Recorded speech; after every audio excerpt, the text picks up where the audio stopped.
اور جلدی سے ڈاکٹر کو کال ملائی۔ مالکن بالکل بے جان ہو گئی تھی۔ ڈاکٹر نے آ کر چیک کیا اور مجھے مالکن کے مرنے کی اطلاع دی۔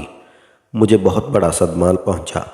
میں رو رو کر پاگل ہونے لگا۔ مالکن میری ماں نہیں تھی، مگر ہمارے درمیان ماں بیٹے جیسا تعلق رہا تھا۔ ان کے وکیل نے اگلے ہی روز ان کی پوری جائیداد مجھے سونپ دی تھی۔ میں اپنے خوابوں کی طرح امیر ہو چکا تھا اور مالکن کے گھر میں رہتا ہوں۔ میرے ماں باپ بھی میرے پاس رہتے ہیں۔ میری زندگی پرسکون گزر رہی ہے۔